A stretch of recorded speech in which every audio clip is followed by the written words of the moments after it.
खोडाला माल येणं गरजेचं आहे आणि पहिलं सेटिंग होणं गरजेचं आहे. झाडाची कॅनॉपी जर बघितली तुम्ही तर ही कॅनॉपी महत्वाची आहे. ही कॅनॉपी शेवटपर्यंत राहणं गरजेचं आहे, मेंटेन होणं गरजेचं आहे तुमची कॅनॉपी म्हणा. माझं नाव जालिंदर जगन्नाथ दडस, राहणार टाकेवाडी, तालुका मान, जिल्हा सातारा, सुतोबा देवस्थानच्या शेजारी.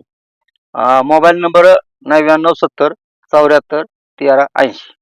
प्रगतशील शेतकरी आहेत जालिंदर दडस टाकेवाडीचे आहेत. नाना, काय सांगचाल? उन्हाळ्यात सुद्धा चांगली मादीकळी निघाली होती आणि मादीकळी तुम्हाला यशस्वीरित्या तुम्ही टिकलेली आहे झाडांना आणि फळ सुद्धा अगदी साईज वगैरे चांगले आहे. काय सांगचाल या बागेविषयी? कसं नियोजन केलं यंदाच्या सीझनचं?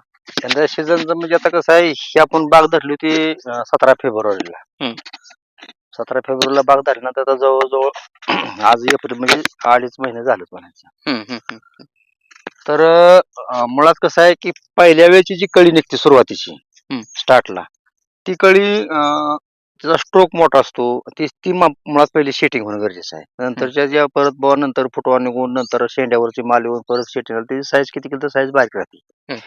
तर त्यासाठी आपल्याला खोडाला माल येणं गरजेचं आहे आणि पहिलं सेटिंग होणं गरजेचं आहे. झाडाची कॅनॉपी जर बघितली तुम्ही तर ही कॅनॉपी महत्वाची आहे. ही कॅनॉपी शेवटपर्यंत राहणं गरजेचं आहे, मेंटेन होणं गरजेचं आहे तुमची कॅनॉपी म्हणा.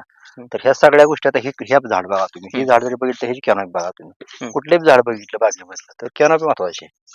तर त्यासाठी आपल्याला हार्वेस्टिंग झाल्यानंतर बागेवर काम करणं गरजेचं आहे. म्हणजे पहिला तोडा निघून गेला थोडा माल दिवसापासून नियोजन परत काम सुरू केलं गरजेचं आहे. शेतकऱ्यांचं काय होतं, बऱ्याच शेतकऱ्यांचं तुमचा कधी तोडा झालता?